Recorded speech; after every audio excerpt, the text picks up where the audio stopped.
Bos días, vamos a continuar co segundo día desta xornada.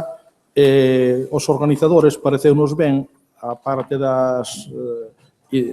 incluir intervencións sobre Galicia, lógicamente, as fundamentales e máis numerosas, contar tamén con colaboracións ou con aportacións sobre territorios próximos que poden resultar, creo que, de interés, non? Por eso, esta mañán hai dúas conferencias, a primeira do profesor Laureano Rubio sobre a situación de León e a segunda, a continuación, sobre o caso portugués, non? Os baldíos, no caso de Portugal, a cargo do profesor Fernando Batista. Vais encargar da conferencia sobre os bens comunais ou concellís na provincia de León, o profesor Laureano Rubio Pérez, que é catedrático de Historia Moderna na Universidade de León, é un vello amigo e conocido desai moitos anos, xa o teño presentado noutras ocasións, porque colabora habitualmente con actividades na facultade, e o que podo dicir é que, por un lado, un consumado especialista no que é o estudo da xestión do que son os bens comunais na provincia de León, moi importantes, porque ainda hoxe o 50 e pico % da superficie é superficie comunal, aquí incluíse montes, pero incluíse tamén unha parte importante de labradío. El, digo, é o mellor estudioso desta cuestión, con libros sobre o sistema político concellil, o común, o concello, moitos outros traballos, non? Entón, isto por un lado, pero tamén é unha persoa que viviu e vive este sistema, non? Pois por orixen, ele de Frenos de Valduerna, por orixe social, pois el conoce, non? Como funcionaba o concello de Fresno e outros, e participou e participa pois en moitas actividades e traballos que teñen que ver ca defensa destos bens ou deste patrimonio, non? Así que, sin máis, pois, te cedo a palabra a Laureano. Vale, muchas gracias. Es para mí un honor y un motivo de satisfacción estar aquí en este foro, contribuyendo en la medida de lo posible a intentar aclarar y solucionar uno de los problemas que actualmente tiene el mundo rural, tanto en Galicia como en León, como yo creo que especialmente en el resto de España o en la España del norte, ¿no? Que es el tema de los bienes comunales. Como bien ha dicho el compañero Pejerto, es un tema que a mí siempre me preocupó porque yo me considero hijo de los bienes comunales. Es más, mi padre, toda la explotación agraria que desarrolló durante mucho tiempo estuvo basada en los bienes del común y sobre todo también en el régimen comunitario y colectivista que se desarrolló en estos pueblos de la provincia de León, del norte de Zamora, del norte de Burgos, etcétera, etcétera. Es decir, entonces, ante esa situación, bueno, pues a mí me ha preocupado siempre el tema, ¿no? El tema es muy amplio, pero yo voy a intentar aquí, en esta media hora, focalizarlo hacia una cuestión mucho más actualizada, mucho más actual. Sobre todo voy a intentar transmitirles a ustedes la situación de los bienes comunales en este territorio de la provincia de León y la situación de esos bienes y, sobre todo, reflexionar sobre el por qué se han conservado tanto en la presencia como en la gestión, y eso nos podrá llevar a sacar algunas conclusiones hacia el futuro y sobre el reto que tienen estos bienes en un contexto bastante diferente al que vivió mi padre y por el que luchó mi padre y otros muchos campesinos que eran conscientes de que su desarrollo familiar y económico dependía en gran medida de esos bienes comunales, por lo cual había que racionalizarlos, conservarlos, cuidarlos, etcétera, etcétera. Yo siempre pongo un ejemplo que es el de la situación de que ustedes posiblemente de un tiempo a esta parte están oyendo cómo en León se queman montes en verano. Este año se quemaron muchas miles de hectáreas, hace 4 años también, etcétera, etcétera. Cosa que no ocurría hace 20, 30 años, 40 años. Nunca pudieron oír ustedes que ese monte se quemaba. ¿Por qué? Porque ese monte se cuidaba, ese monte se tutelaba. Y en ese sentido ahí algo está fallando que intentaremos analizar y ver. Bueno, el planteamiento, lógicamente desarrollar ese planteamiento en media hora es muy difícil o imposible, pero yo quisiera reflexionar sobre él, simplemente decir que el planteamiento habría que buscarlo en esa situación, en ese contexto, en este caso, que nos remitiría a tiempos prácticamente de la Alta Edad Media, y en ese sentido podríamos hablar de la situación de esos bienes comunales en estos momentos y ver cómo se mantuvieron a lo largo de toda la Edad Moderna a pesar de todos los ataques que conocemos los historiadores experimentaron durante ese periodo. En segundo lugar, ese planteamiento iría hacia analizar los factores que determinaron esa conservación de los bienes comunales en este modelo agrario leonés y, en tercer lugar, un poco ver la gestión del común, que es clave, y las formas de gestión. En ese aspecto no dedicaré mucho tiempo.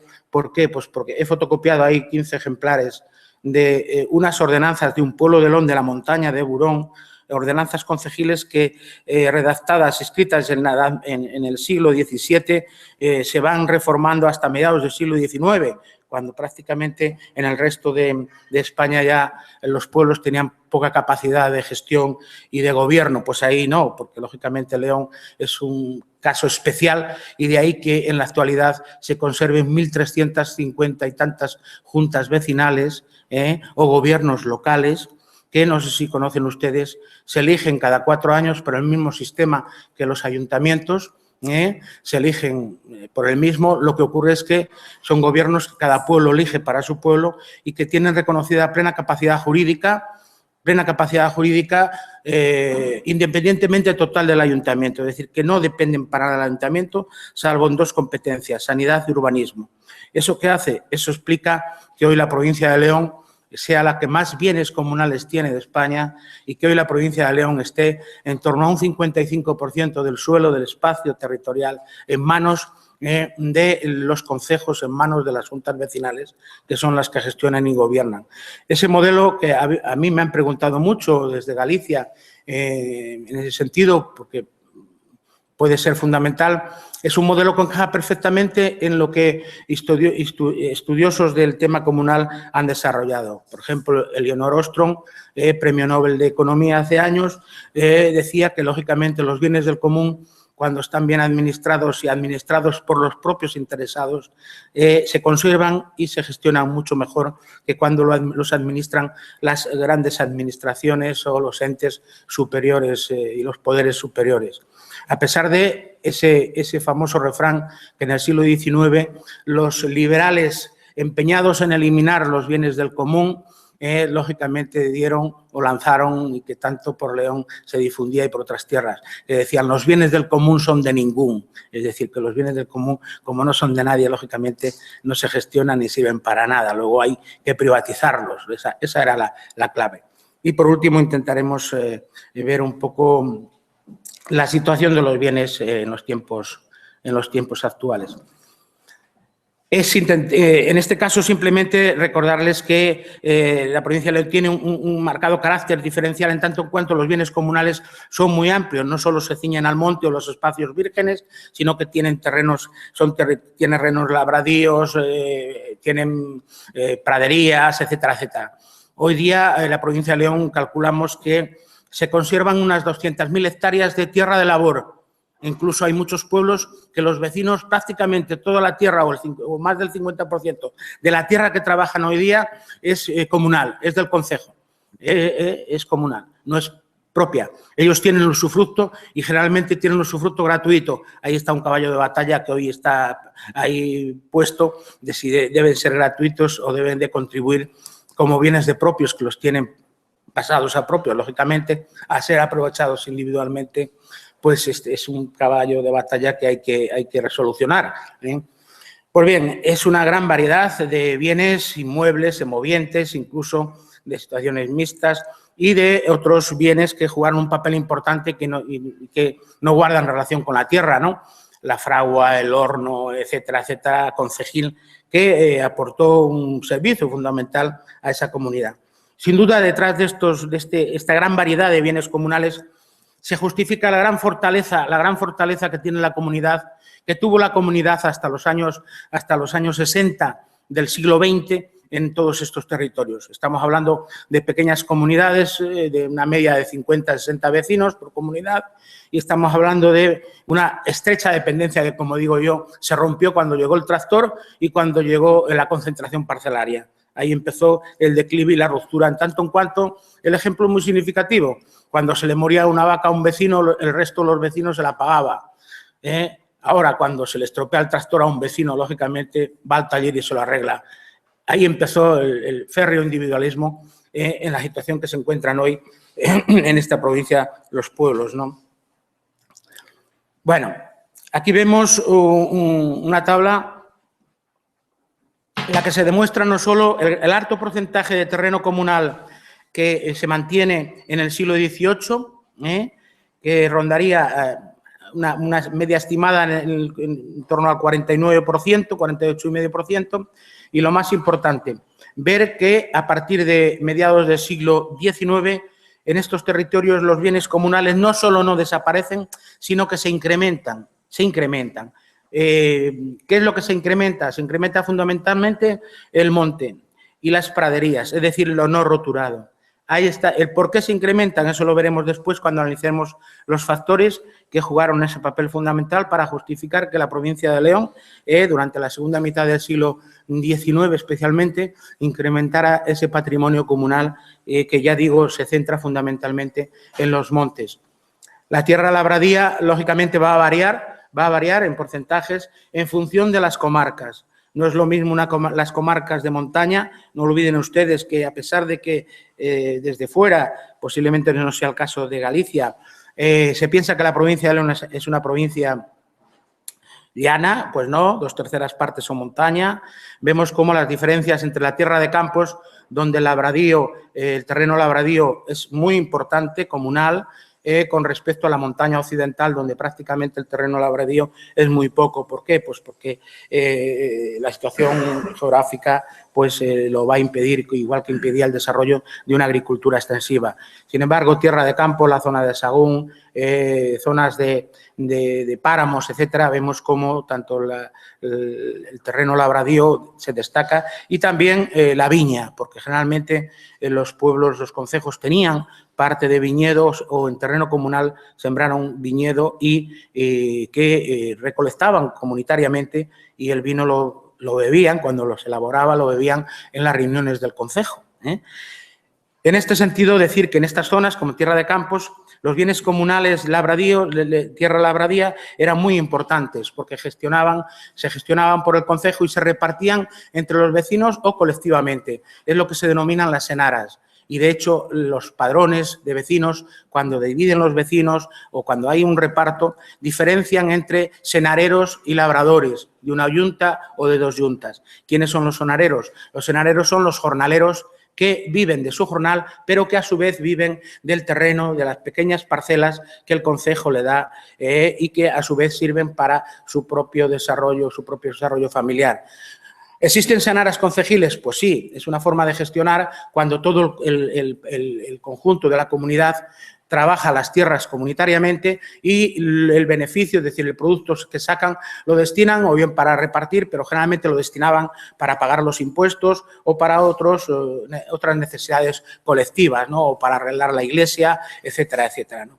En este entendimiento social, en una zona donde hay un desequilibrio social importante, donde vemos que hay un porcentaje de población de vecinos que estaría entre el 10 y el 15%, que se consideran ricos, con grandes explotaciones que superan a veces las cuatro cargas, 6 o las 10 cargas, en ese sentido, vemos que hay un consenso y que son los más beneficiados, pero ese consenso, lógicamente, le permite ese equilibrio en tanto en cuanto, a diferencia de otras zonas, por ejemplo, de Zamora, de Tierra de Campos, donde necesitan mano de obra jornalera gallega para las siegas, en estas zonas cada pueblo tiene asegurada su mano de obra en ese 50% de vecinos que se consideran senaderos o jornaleros y que son vecinos de pleno derecho y con plenos deberes.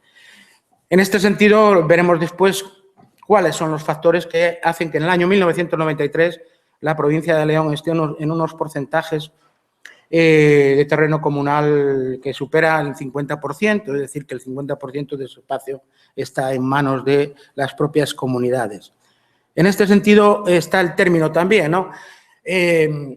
Cabría hablar, es un debate, incluso Arango, un asturiano que se ha dedicado a estudiar los montes en Asturias, habla de montes públicos. Aquí no cabría decirlo de montes públicos. El término de monte público es un término que utilizan los reformistas del siglo XIX, es un término interesado. Estos montes no son públicos, estos montes son de titularidad concejil y de aprovechamiento comunitario de los vecinos de cada comunidad.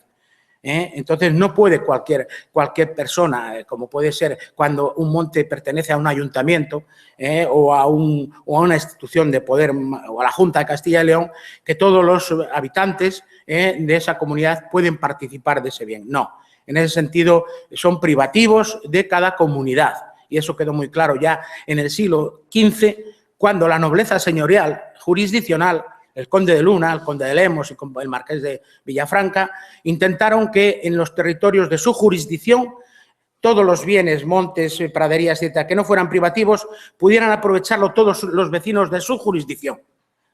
Con eso que intentaba la nobleza, intentaba decir que los dueños del solar no privativo eran ellos. Entonces los pueblos salieron en pleitos durante el reinado de los Reyes Católicos, lanzados diciendo, no, nosotros tenemos nuestro propio término y ese es término nuestro que lo gestionamos y ese es término privativo del concejo y del conjunto de los vecinos. Es un tema muy interesante que va a tener cola a lo largo de toda la Edad Moderna y luego va a tener unas repercusiones impensables para el siglo XIX a las que haré referencia. Pongo esta tabla, ¿por qué? Porque, lógicamente, según De Moor, que es uno de los grandes conocedores y defensores de los bienes comunales frente a los detractores, dice que para entender el desarrollo, la situación y la situación incluso actual de los bienes comunales hay que tener en cuenta esas 4 cuestiones. El territorio, analizar el territorio y los bienes comunales y el tipo de recursos comunales que tiene. En segundo lugar, hay que tener muy en cuenta el grupo o la comunidad vecinal, cómo se organiza, de dónde viene, cómo se gestiona, qué estructura social tiene, y en este sentido estamos hablando de comunidades que se forman en la Alta Edad Media en la repoblación bajo los fueros de León y Benavente, que se delimita el término que se le da ya el control sobre el término, bien sea privativo, bien sea comunitario. Es decir, que cuando la nobleza jurisdiccional llega en la Baja Edad Media, como digo yo, la tierra ya está repartida. Eso no quiere decir que ellos, por presión, como hace el conde de Luna con los puertos de montaña, no consiga participar en ello, pero muchas veces consigue bajo el entendimiento con los propios pueblos que llegan a un entendimiento por no pleitear o después de largos pleitos. La tercera importante para Ostrom, que es la institución gestora, es importantísimo y fundamental, el poder local, porque lógicamente si hay una razón, veremos, por el que la provincia de León conserva tanto patrimonio comunal, es gracias a la capacidad de gestión y de gobierno que han tenido desde la Alta Edad Media hasta hoy. ¿A través de qué? A través de los gobiernos concejiles que después, en el XIX, desoyendo todo lo que es la reforma liberal y la implantación de los ayuntamientos, mantuvieron su propio gobierno a través de lo que pasaron a denominarse juntas vecinales, con sus alcaldes pedáneos, que nada tiene que ver el concepto de pedanía de León con el concepto de pedanía de Huelva. El pedáneo en Huelva es un delegado del ayuntamiento, del alcalde consistorial del ayuntamiento, ¿no? Del ayuntamiento.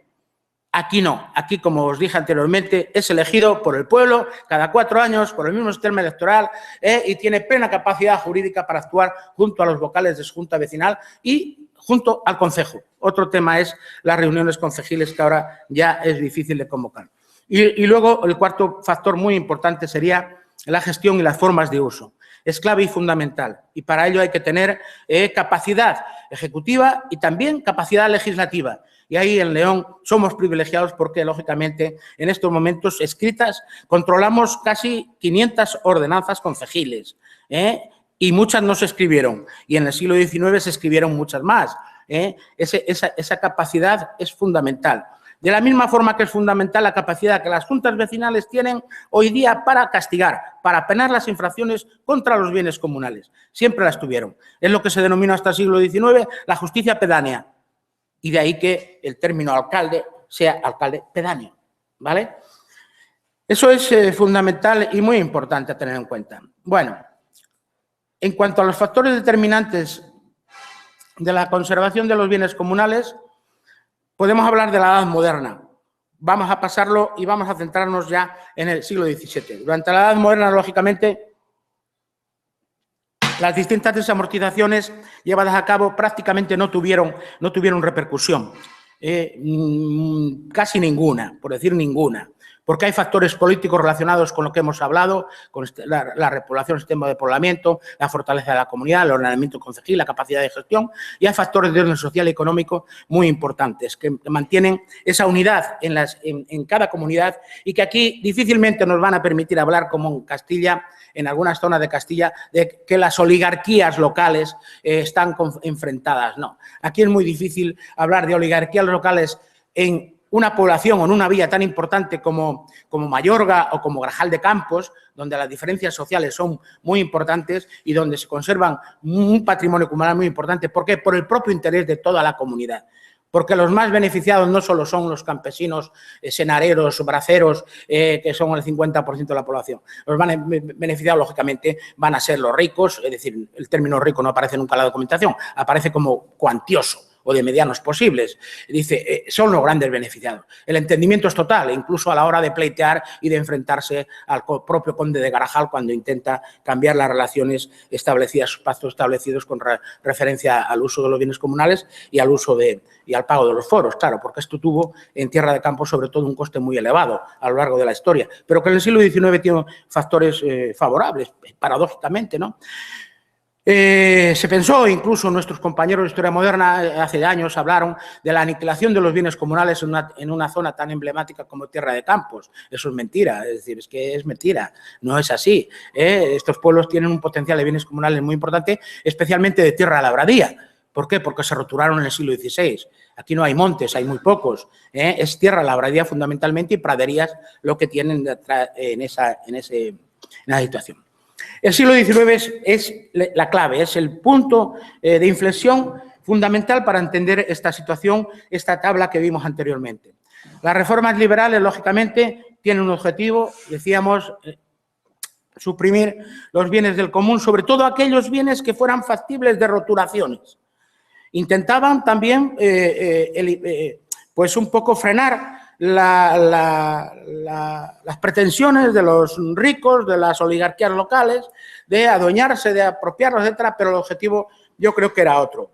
En ese sentido, se puede decir que el ataque a la propiedad colectiva es clara y se pone en manifiesto tanto en la desamortización de Mendizábal, que tuvo alguna repercusión porque los monasterios tuvieron un patrimonio cedido a los pueblos importante de terreno comunal también, y que vemos que ese patrimonio a los pueblos se le escapó, por eso en el siglo XIX, en la primera mitad del siglo XIX, veíamos que el porcentaje era menor, y se le escapó, aunque no se le escapó el uso. ¿Por qué? Porque la burguesía compradora, los maragatos que compraron los bienes de los monasterios, el terreno comunal después lo siguieron dando en arrendamiento a los pueblos que lo llevaban desde la Alta Edad Media, no tuvieron otra posibilidad, sino arrendárselo a los propios pueblos y a los concejos desde la alta, que lo llevaban en ese sentido, ¿no? Porque incluso cuando los monasterios o la burguesía que se había hecho dueña de esos bienes de los monasterios, los intentaba vender,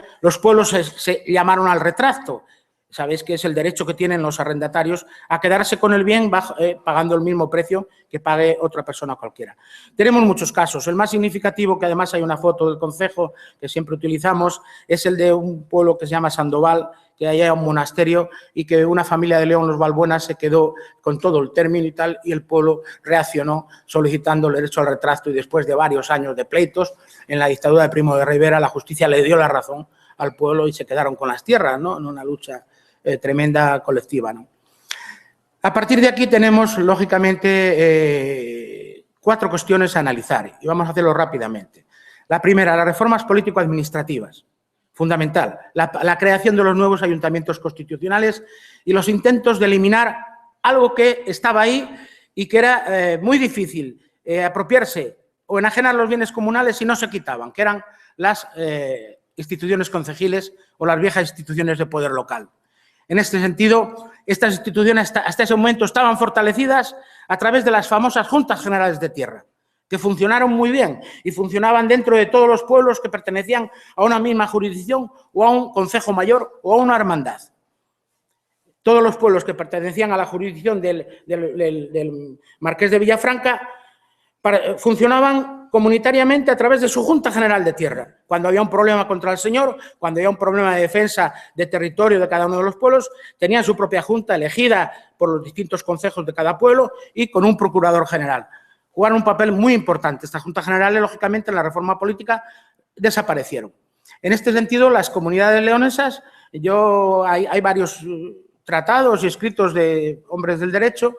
Los pueblos de León resistieron a la creación de los nuevos ayuntamientos. ¿Por qué? Porque los nuevos ayuntamientos se crearon sin orden ni concierto, se crearon de la misma forma que se creó la España de las autonomías, sin tener un criterio racional o histórico o algún criterio. No, aquel era un criterio de que había un señor que en su pueblo mandaba mucho a Madrid y decía, mi pueblo que sea ayuntamiento. Y por eso, desde el año 1833 hasta el año 1855, se hicieron ayuntamientos, se decidieron, se pasaron pueblos a otros, bueno, un caos. Hasta que se crearon los 250 ayuntamientos, que en ese momento eso era un caos, un caos. Bueno, pues era un caos que los pueblos respondieron, no, el ayuntamiento será una cosa, nuestra junta vecinal será otra, seguimos funcionando con nuestra junta vecinal y seguimos funcionando con nuestros alcaldes pedáneos, nuestras ordenanzas y aquí el ayuntamiento que tenga sus competencias, pero nada más.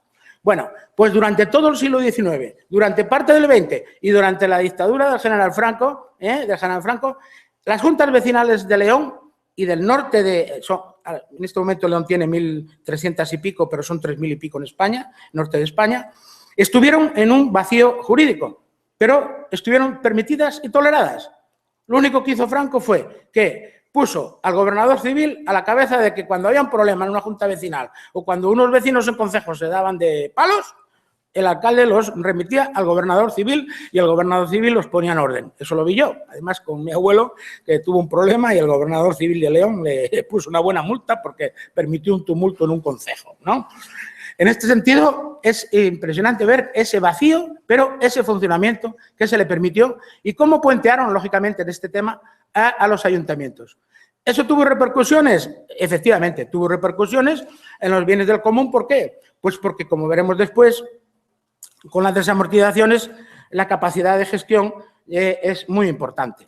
En segundo lugar, los antecedentes bajo dominio señorial. Simplemente decir, todo ese patrimonio que los señores robaron, se apropiaron, que entregaron a los pueblos, bien montes, bien praderas, bien dehesas, y que los pueblos usufructuaron durante toda la Edad Moderna a través del pago de una serie de foros, todo eso, al final, en el siglo XIX, fue favorable. ¿Por qué? Porque cuando el Estado los pueblos reaccionan dejando de pagar los fueros, es decir, las rentas que pagaban, que se denominan fueros porque estaban vinculados al fuero del repoblador. Ese patrimonio, el Estado entra en pleitos con la nobleza para que justifique con títulos mercantiles la propiedad, si no el Estado se quedaría con ellos. Pues bien, en los pleitos que conocemos, muchos, y las reales cartas ejecutorias lo testifican, los pueblos fueron de testigos a favor de los señores. Declararon que desde tiempo inmemorial eso pertenece a los señores, ellos habían sido foreros, es decir, que los señores se ganaron ese patrimonio. ¿Los pueblos eran tontos? ¿Los vecinos estaban sometidos? No, eran muy listos. Sabían que si eso pasaba al Estado, el Estado lo subastaba y había que después pelear. Sabían que si se mantenía en los señores, en la Casa de Alba, en el Marqués de Villafranca, ellos seguían usufructuando el monte, la pradera, la dehesa, y bajo ese foro seguían usufructuándole. Y cuando en la segunda mitad del siglo XIX esta nobleza se deshizo prácticamente del 90% de esos bienes, los pueblos los compraron, los concejos los compraron, se llamaron al retracto y los compraron. ¿Por qué? Porque tampoco hubo compradores de fuera, ni se le ocurriera, ¿no? En este sentido, es un factor que contribuyó a incrementar el patrimonio comunal. Las desamortizaciones tienen una escasa incidencia, ¿por qué? Porque hay muchas respuestas y las respuestas de las comunidades rurales son dos fundamentalmente. Una, acudiendo a las subastas y quedándose los representantes del concejo con el bien, con el monte, y luego pasarlo al concejo, es decir, a la titularidad colectiva, aunque parte de él lo repartían en quiñones entre los vecinos, el usufructo. O bien a través de las presiones y del boicot. Vemos que hay referencia de quema de montes, cuando los compraba un forastero. Vemos que hay referencia a amenazas, no compre este bien, que este bien fue de este pueblo y haya usted. Todo eso generó, junto con las peticiones que tienen los pueblos de León, que son muchas, de que esos pueblos, esos montes queden exceptuados de esa amortización, hizo que prácticamente fueran muy pocas hectáreas, como veremos después, las que se desamortizan con la desamortización de Madoz. Bueno, esos son fueros que pagaban los pueblos a la nobleza por mantener el usufructo de todos esos comunales, fueros que van desapareciendo en el siglo XIX con la abolición del régimen señorial. Bueno, esos son expedientes de abolición, también tenemos muchos. Los montes exceptuados de la desamortización en la provincia de León. Vemos que son más de 500.000 de hectáreas. Los montes que quedan fuera de la desamortización a petición de los propios pueblos, justificando su función y justificando la función que hacen y el dominio que los pueblos tienen desde la propia Edad Media. Los bienes enajenables, los montes, que pasaron a enajenarse. Daos cuenta que prácticamente son todos de los pueblos y que las hectáreas son unas 44.445, simplemente, de las cuales prácticamente el 90% van a parar nuevamente a los pueblos por esos mecanismos que os dije de compra colectiva, ¿no? La gestión, lógicamente, es una gestión a través de las juntas vecinales, a través de las ordenanzas concejiles, y es una gestión muy interesante. Y aquí un poco vamos a ver los problemas actuales y los problemas que tienen en la actualidad para terminar en estos 2 minutos que me quedan. Decir, colgada en la red tenéis un informe muy interesante, si tenéis ocasión de leerlo, del Defensor del Pueblo de la Comunidad de Castilla y León del año 16, del año pasado. Un informe muy bueno sobre la situación actual y sobre lo que habrá que hacer en el futuro.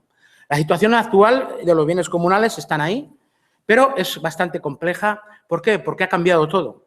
Ya no son fundamentales para el desarrollo de la actividad productiva agraria de los pueblos ya no hay vecinos, la situación del mercado, lógicamente, nada tiene que ver con la anterior, ha desaparecido la cabaña ganadera, que cumplía una función fundamental, y el monte, por poner el ejemplo más cercano a Galicia, lógicamente dejó de cumplir esa función. Consecuencia, el monte se abandona, el monte está ahí, pero se abandona, se quema, no se limpia, es decir, no tiene ese valor que hay.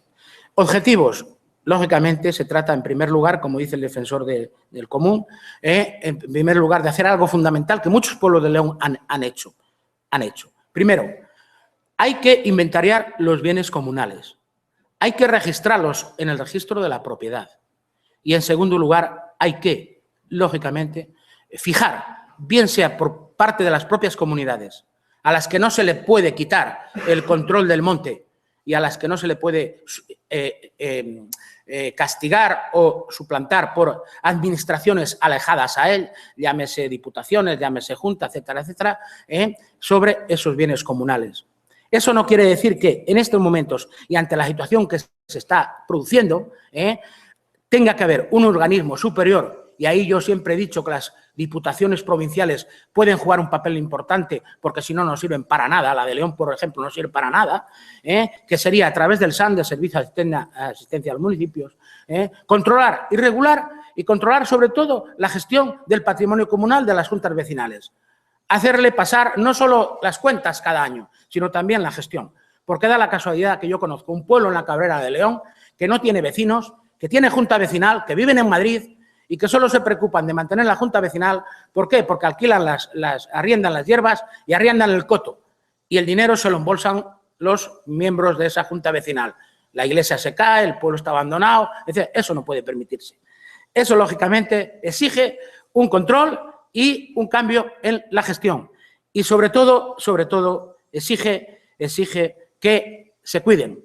El patrimonio comunal se cuide, porque hay un incendio y el incendio que hubo este año en la Cabrera de León, que no había habido nunca un incendio, es porque el producto y el beneficio, igual que los pinares de hace unos años, que se saca, no se destina para limpiezas, para acondicionar el monte, etcétera, etcétera. Se destina para otras cosas. Pues bien, igual que se hizo durante 10 siglos, que fue el cuidado, la gestión, etcétera, etcétera, de los bienes y el patrimonio comunal, que se haga ahora. En este sentido, ese control no puede recaer como recayó antes en el concejo, porque ya no hay concejo, no se reúnen ni en las juntas vecinales interesadas, no. Tiene que recaer sobre un organismo externo, tal como dice el procurador del común, que vigile esas situaciones. En este sentido, se puede decir que eso puede permitir que se conserve ese patrimonio que puede ser fundamental para el futuro y, sobre todo, puede ser fundamental para algo que a los políticos se le llena la boca pero no dan soluciones, que es el fijar población en el medio rural. Bien es cierto que hay zonas donde es muy difícil fijar población, pero hay otras donde sí. Y en León yo siempre pongo un ejemplo de uno de los pueblos y de las juntas vecinales más ricas de la provincia de España. Algunas están en Segovia, como sabéis, en torno a los Pinares, etcétera, que es Tabullo del Monte, un pueblo cerca de Astorga, con un patrimonio comunal impresionante, con unos pinos, unas hectáreas de pino impresionantes, que hoy día están dando trabajo a muchos jóvenes que han vuelto al pueblo en torno a la resina y en torno a las recolecciones micológicas, en torno a las setas, que es uno de los aprovechamientos que ahora se están regulando y que más potencial se están generando. Pues bien, en ese sentido, esas pueden ser algunas soluciones, pero que espero que si alguno quiere, luego aclaramos después. Bueno, simplemente termino. Algunas fotos de lo que es la gestión y el colectivismo agrario fundamental. Hoy no vamos a pretender que exista un colectivismo agrario de este estilo, porque no existen ya ni bueyes, ni carros, ni vacas. Ahí tenemos a los vecinos de la Cabrera de un pueblo, todos acarreando el producto de un trabajo colectivo para repartir el beneficio de forma colectiva. Ahí tenemos un castaño del Bierzo, porque el desarrollo de las castañas en el Bierzo sabemos que se hizo gracias al terreno comunal, gracias al terreno que se le dio a los vecinos para que plantaran un árbol. Por eso hoy vais a apañar ahí y veréis que apañáis el vuelo, pero no el suelo. El suelo no es del señor. El del señor, del dueño, es el vuelo, es el producto del árbol. Algunos ejemplos, los rebaños concejiles, sin duda, el mayor representación de colectivismo que se desarrollaron hasta hace muy poco, que, como digo yo, me sirven para poner un ejemplo y diferenciar que las ovejas de antes eran más listas que las de ahora.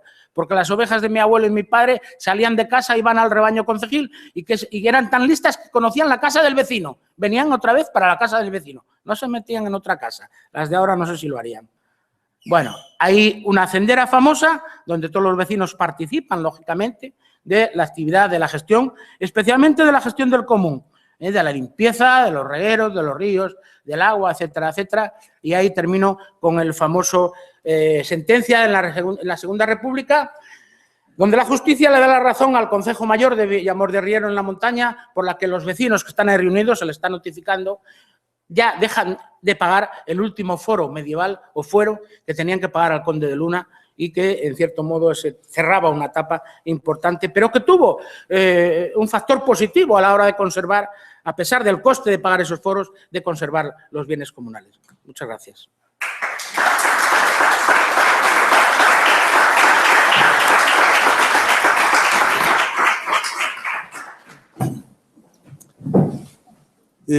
Agradecemos ao profesor Laureano Rubio esta exposición rigurosa e apaixoada, tamén o esforzo que fixo de sintetizar, que para ele é moi notable, tendo en conta que quería decir bastantes máis cousas. Neste aspecto, a provincia de León ten certas diferencias con Galicia, non? A pesar da importancia que teñen aquí os montes, pero aí vían na exposición que nas fotos vían a estos veciños da Cabrera que viñan carretando, non? O centeo, ese centeo ou trigo, ese fora sementado por todos e todos cavaran e logo a colleita repartíase igualitariamente entre todos, non? Se un veciño non podía cavar, pois dábase unha parte. Mentras que onte víamos aquí, é ben conocido, porque no caso de Galicia as rozas tiñan carácter individual, non? Se leen as memorias do cura Juan Antonio Pose, que estuvo nacido na zona no concello, na parte da Laxe, e que tuvo 3 parroquias en León, pois nestas memorias el que acredita a importancia que tiña o sistema comunal en León, que lle chamou moito a atención, non? Comparado co que vira a nosa parroquia. Bueno, igual que onte, vamos a ter agora 10 minutos ou así para unhas preguntas, porque vamos a decir, hoxe non hai debate xeral, senón que despois hai 2 mesas redondas, despois da conferencia seguinte, Entonces, se queren facer alguna pregunta, pois, sí, aquí, por favor. Rógolles que, como hai pouco tempo, que as preguntas sean precisas e breves, non? Son dúas preguntas sobre a titularidade. Vamos a ver, por un lado quería preguntarlle si eses terreos comunais que volveron a comprar os veciños para seguir usando na desamortización, si esos son hoxe de titularidade municipal, e segundo, que eu lin, se non lin mal, nun informe precisamente do Procurador do Común de Castilla e León, que os veciños eran cotitulares do comunal. É así a situación. Claro, pero vamos a ver, son cotitulares en tanto en cuanto forman parte del concejo. El concejo es una institución de poder. Legisla, ejecuta, etcétera, etcétera. No es la reunión, no es el concilio en vecinorum. En el momento que forman parte de la institución concejil, son cotitulares, efectivamente. Los vecinos, cuando van a las subastas, generalmente son dos procuradores nombrados por el concejo, van a las subastas y compran el nombre del concejo. Y entonces después lo que se hizo en la práctica fue lo siguiente. El monte que se compraba por parte de esos dos vecinos, la titularidad era del concejo. Y el concejo decidía, por una parte, la mitad del monte, entregarlo en quiñones a cada vecino para que lo roturara, a veces lo roturaban, y lo trabajara y tuviera el usufructo, nunca el dominio directo. Y la otra parte se dejaba de aprovechamiento comunal de todos los vecinos, ganado, etcétera, etcétera. Claro, dependía del tipo de monte. Si el monte era un monte de media alta montaña que no tenía aprovechamientos de pastos o que no se podía roturar, pues se aprovechaba y no se cedían. ¿Por qué no se cedía el usufructo cada año, cada 3 años? No. Se cedía un usufructo temporal en aprovechamientos, por ejemplo, de leña. Es lo que hacen hoy en mi pueblo, por ejemplo, y en muchos pueblos de León. Cada año la Junta Vecinal reparte lo que se llama un quiñón de leña entre los vecinos. Pero siguen con la misma costumbre, entre los vecinos que tienen casa abierta en el pueblo. Casa abierta. Y entonces les dan un quiñón de leña. Y entonces van al monte, cortan un quiñón de leña, hoy día muy controlado por todos los forestales y tal y cual, que bueno, así ocurre. La gente, los forestales imponen tantas condiciones que la gente pasa del tema. Cuando yo le dije una vez a uno que fue conmigo, un urbanícola de estos, que me preguntó, oye, ¿a ti quién te enseñó de que había que dejar esta encina y había que cortar esta y había que cortar? ¿Quién te enseñó eso? Le dije, pues mira, a mí me lo enseñó mi padre de su abuelo, el otro abuelo, y un poco racional. Es decir, si tú cortas una encina así de gorda, es normal que dejes una pequeña encina al lado para que crezca y se forme otra encina y así se regenera el monte. No hace falta ningún ingeniero de montes que me venga a mí a dar instrucciones aquí tal y cual, en ese sentido. Los montes desamortizados son de titularidad municipal? No. Bueno, ojo, mira, los montes no son de titularidad municipal, nunca. Los ayuntamientos de León, por no tienen nada más. Una cosa así. Los ayuntamientos de León actualmente solo son propietarios de su casa consistorial, nada más. Porque la escuela de mi pueblo es del concejo, es de la Junta Vecinal del pueblo. No tiene, es el único patrimonio. No. Ahí los montes son del concejo. Y vuelvo a repetir, el concejo es considerada, incluso durante la época de Franco, como una institución de poder local, que tiene capacidad legislativa, ejecutiva y judicial a través de la justicia pedánea. Es decir, el juez pedáneo o hoy el presidente de la Junta Vecinal de mi pueblo tiene capacidad para imponer una multa a un vecino que corte mal la leña del quiñón o que haga algo en el río o que rompa un camino. No tiene competencias vuelvo a repetir, en sanidad y en educación. Y eso lo recogió la Junta de Castilla y León en la Ley de Régimen Local de 1998. Y no tuvo otra alternativa. Tuvo que hacerlo así, porque sí hubo intentos de suprimir, bueno, las juntas vecinales, igual que hubo intentos de imponer una ley de montes donde se le dijera a los pueblos, sí, el monte es suyo, tal, pero mire usted, la gestión la llevo yo y ahora usted entra al monte cuando yo de tal. Y así saltaron los pueblos, claro, como saltan. ¿Por qué? Porque está claro que hay pueblos que se juegan mucho. Igual que los pueblos de la montaña de León vivieron hasta el siglo XIX de los arriendos que le daban los ganados merinos, Y había pueblos que vivían de eso. Había pueblos en la montaña de León que los merinos le daban cada año 40.000, 50.000 reales de arriendo de los puertos. Pues con ese dinero que repartían entre los vecinos vivieron. Hasta que desapareció la mesta y, lógicamente, ya sabéis, la migración. Igual que había pueblos, hoy día hay pueblos que, como ejemplo Burón, en la zona de los Picos de Europa, que los vecinos que hay prácticamente viven, los que quedan, viven de lo que sacan de los famosos cotos de caza, donde los ricos van y pagan por la cabeza de un ciervo y tal. Bueno, la Junta de Castilla y León se lleva un porcentaje, un 50%, pero el 50% va para los pueblos, para las juntas vecinales. Por eso defienden en esos territorios. Claro, cuando hay un parque natural y tal, ahí ya la gestión se le frena un poco, pero ellos siguen participando en los beneficios. Perdón, entonces, cuando oímos tantas veces que los comunales castellanos son de titularidad municipal y de correspondiente vecinal, ¿cómo se sabe? Ya, pero me dices, pero me hablas de los municipales, de los comunales castellanos. Yo te estoy hablando de los comunales de León. Tú no te olvides que en Castilla, es decir, vamos a poner ejemplos de provincias, más que, porque claro, yo a la gente le pregunto, ¿Salamanca y Zamora, Castilla o León? Pues Salamanca, Zamora es León porque siempre pertenecieron al Reino de León hasta el siglo XIX, que se crean las provincias. Lo que pasa es que desde el centralismo de no sé dónde, especialmente desde el centralismo vallesoletano, por eso os decía que el invento de las autonomías, y lo digo, era una autonomía que tenía raíces, cultura histórica y tal, no la mía, porque ahí hubo una mezcla de Castilla, León, lo otro, y yo digo, vaya, esto, Segovia y Ávila, que son de Castilla y León o de Madrid. No, vamos a ver, en Zamora, en Salamanca, en León, es una cuestión.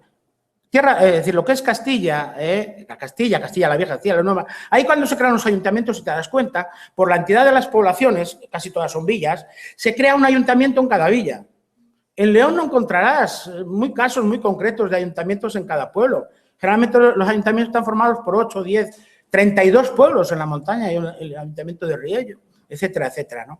Porque aquí también hay una cosa que no quise extenderme en ella, pero es la táctica que emplearon los reformadores del siglo XIX para romper con todo lo anterior, para quitarle fuerza a lo anterior. Y claro, en la provincia de León decían, aquí hay un poder concejil muy fuerte, institución concejil muy fuerte, vamos a romperla. ¿Cómo?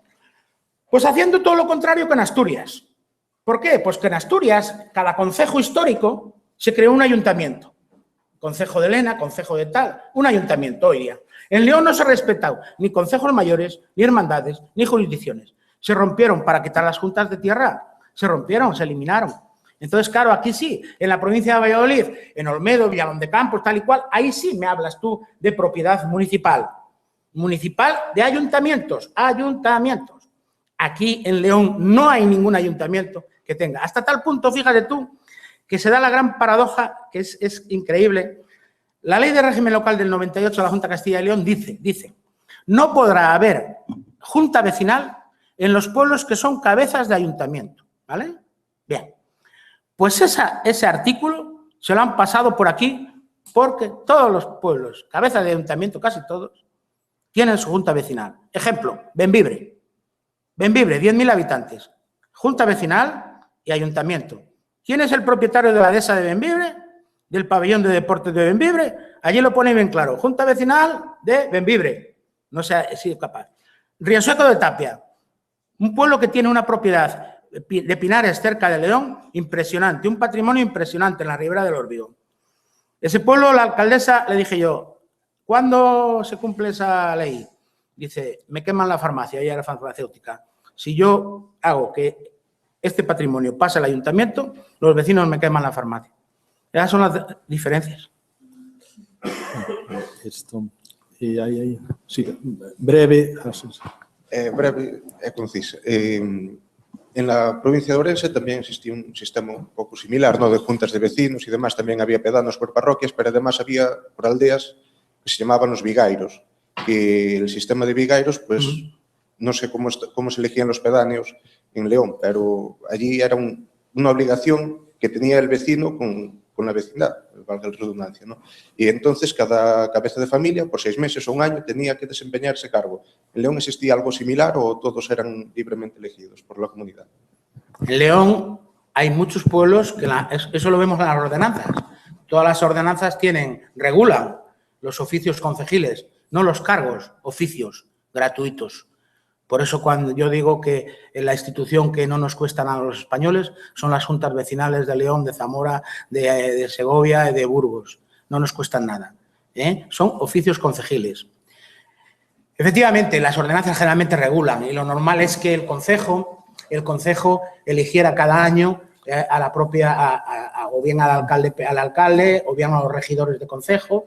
Eran elegidos, otras veces eran calleíta, vecinos, de forma... Eso sí, era obligatorio el desempeño de esas funciones, eran obligatorios. Por ejemplo, hay muchísimos pleitos con los maragatos, en los pueblos de los maragatos, que los maragatos dicen que no pueden ser alcaldes ese año porque están trajinando y tal, y sin embargo les obligan. Es su obligación, ¿por qué? Porque se benefician del patrimonio de la comunidad y como venidos tal. Solamente yo sospecho que en los sistemas de elección, que muchas veces son así también, vigarios, por calleíta y tal, y en otras no, son tal, pero generalmente hay unas condiciones, que no sea de familiar el que se elige después al año siguiente, hasta no sé cuántos grados, para evitar que cuando dan las cuentas...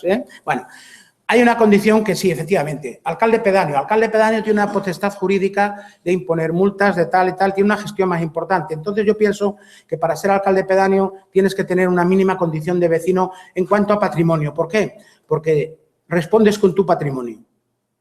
Entonces, habría un sector de la población pobre que esos no entrarían en ese oficio, pero sí en regidores, el oficio de regidor o el oficio de fiel de fechos o cualquier otra. Pero sí, era un compromiso que efectivamente, pero ya digo, todas las ordenanzas y las consultas, todas las ordenanzas lo regulan, igual que regulan el concejo, cómo se funciona el concejo, la obligación de asistir al concejo, o estas de Burón, si queréis coger una copia, hasta cómo regulan todo lo relativo a la parroquia, incluso a la elección de cura.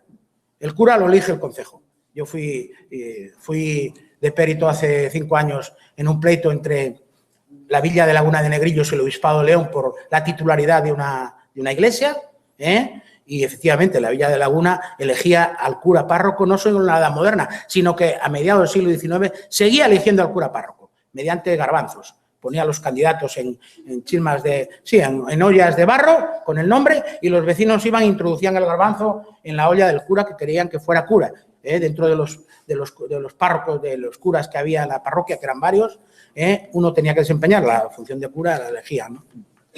Bueno, por iso había unha pregunta máis porque vamos ao final vamos moi retrasados. Venga, una rápida. Sí.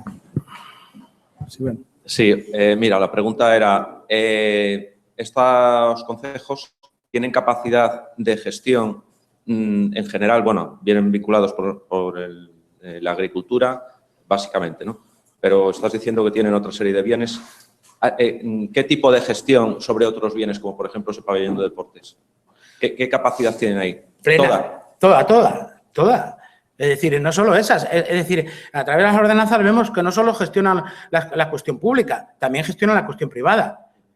Es decir, que igual que gestionan que el vecino que cuando vendimia y recoge la uva o cuando recoge la tal, tiene que dejar la tierra abierta al resto de los vecinos para aprovechar la hoja, regula todo. Pero claro, es que es normal. Hay que darse cuenta que, mira, una de las armas que tienen los pueblos de León y que siguen teniendo hoy día, y que padeció mi padre, en zonas forasteras donde tenía tierras, son los recursos hídricos, es el agua. No había mejor forma que evitar que las tierras del conde de Luna, que tenían en un pueblo, las arrendaran forasteros, que decirles, sí, usted arrende las tierras y nos las quita a los vecinos, vale, pero las va a regar con vino. ¿Por qué no le vamos a dar agua? ¿O le vamos a hacer lo que le hacían a mi padre? Si quiere regar, riega los domingos por la noche. Plena gestión, plena capacidad. Igual que la Junta Vecinal de Bembibre hoy día es la que gestiona todo lo que es ese palacio que es suyo. Estaríamos entonces en una figura un poco más parecida a lo que es una entidad local menor. Que exacto, es que se denominan así, sí. Entidades locales menores inferiores al municipio. Bueno, queda unha última pregunta que se roga que sea moi concisa porque estamos una rápida. Ao final de todo.